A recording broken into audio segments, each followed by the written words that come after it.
Hi everyone, this is Dave from Techno Buffalo with my unboxing and first look at the Lenovo Ideapad Tablet A1.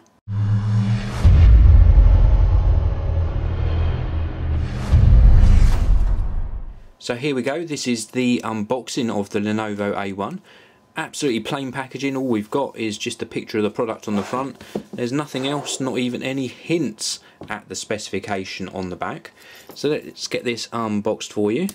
Let's remove the film. Actually, let's just rip this off and get into the packaging.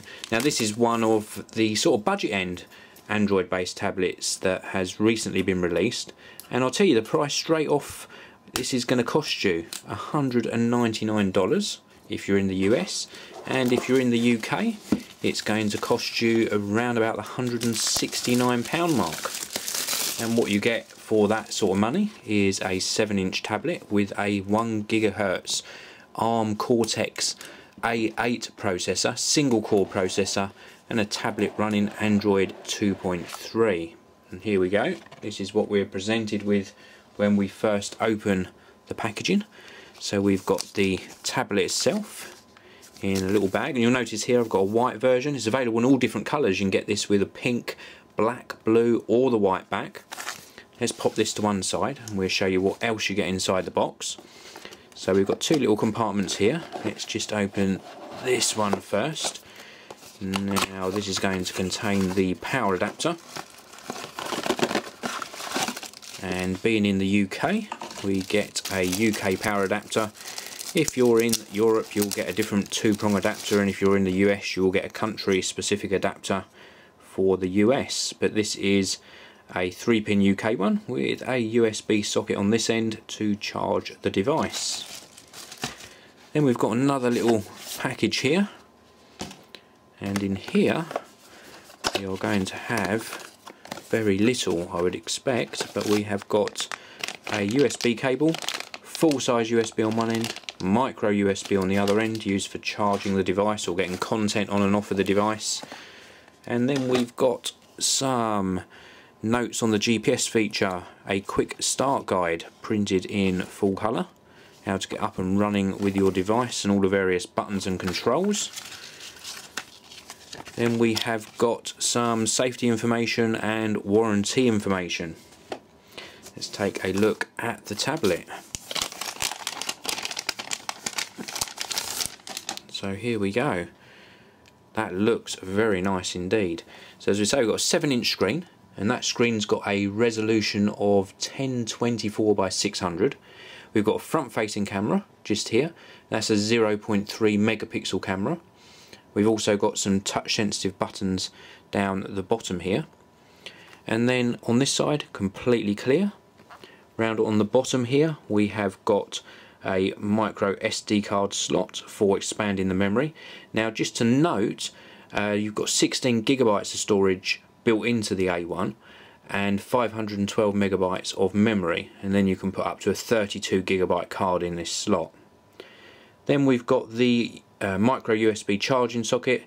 This looks like either a microphone or an LED. I think that's probably going to be an LED status light. We've got a speaker here as well.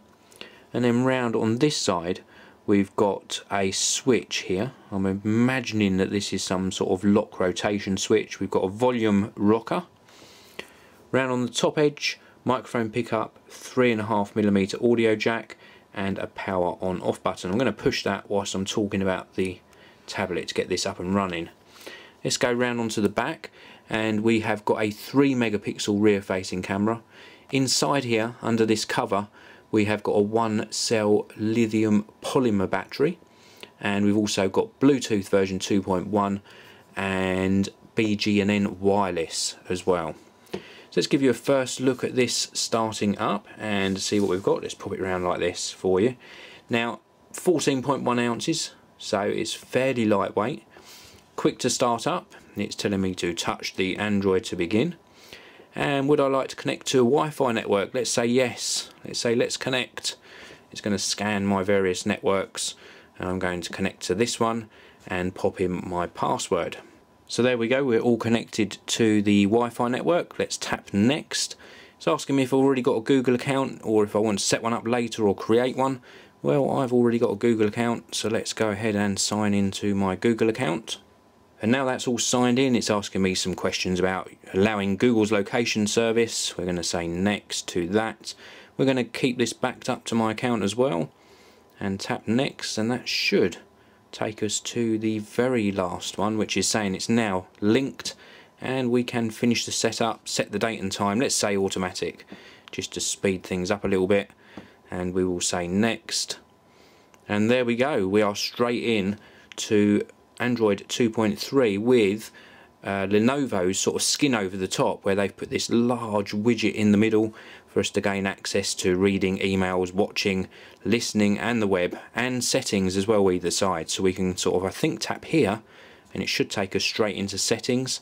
Let's scroll all the way to the bottom, say about tablet, and you can indeed see that it's running Google Android version 2.3.4, and then we can go back out to the home screen, and let's show you the standard sort of apps that come pre-installed on the Lenovo, and they install, I think it's an extra 10 applications to get you up and running, with more available from both the Android market and also the Lenovo app shop. They've got their own sort of app store on here.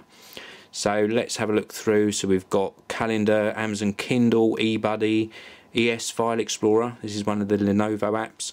Go Keyboard for Lenovo. We'll have a look at that in a minute. We've got the Lenovo App Shop, News and Weather, Navdroid. We've got to scroll up.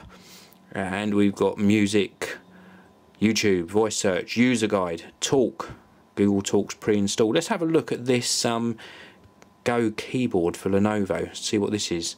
So this is just a settings screen. So I'm imagining when we go into typing something, it's going to come up with some different options. So let's have a very quick look at that now. Let's tap on home, and I'll go into my notification bar and into my emails. So this is how the emails are presented. Let's just go into one of my comments here and see what happens when we go to reply. Is it going to give me a different keyboard? Let's tap the cogwheel here, and this is a little bit different. Respond in line. Let's tap on that again.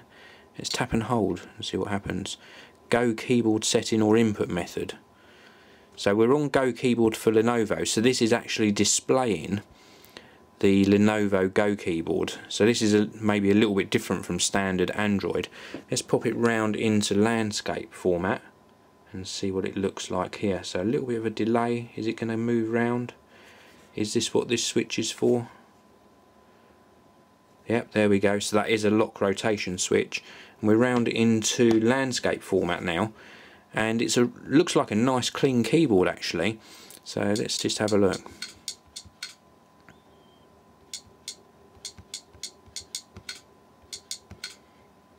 Sounds like a typewriter.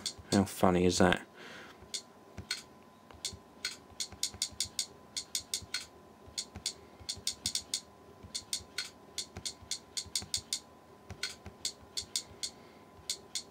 So not bad. That's pretty accurate. I'm pretty impressed with how that's performing actually. And let's go back. We're not going to save that.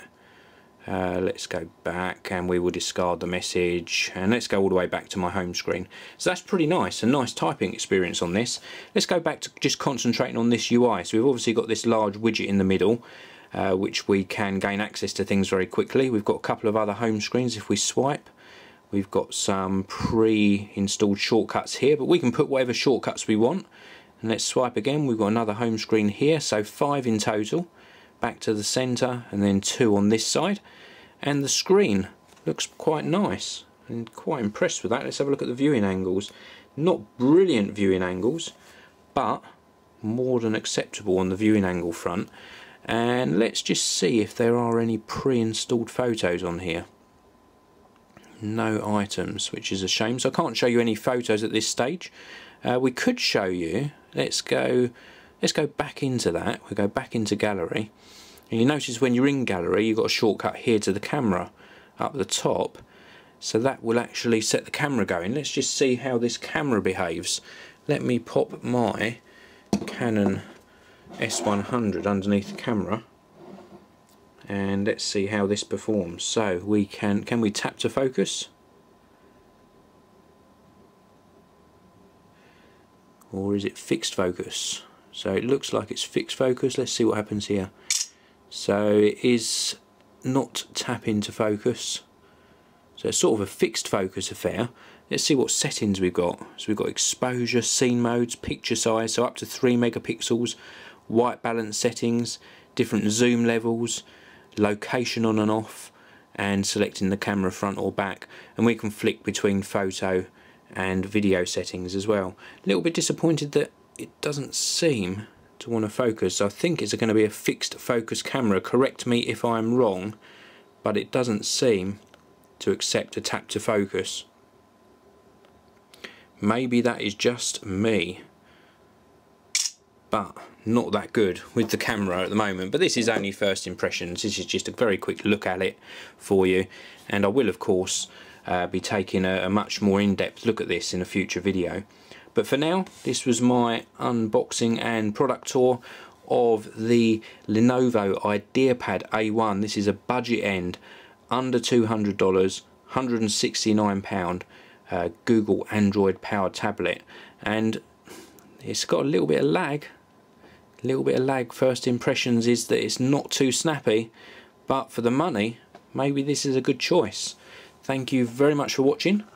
Please do come back soon and check out more videos for me on the channel, and for now I will leave you with a look at the Lenovo Ideapad A1.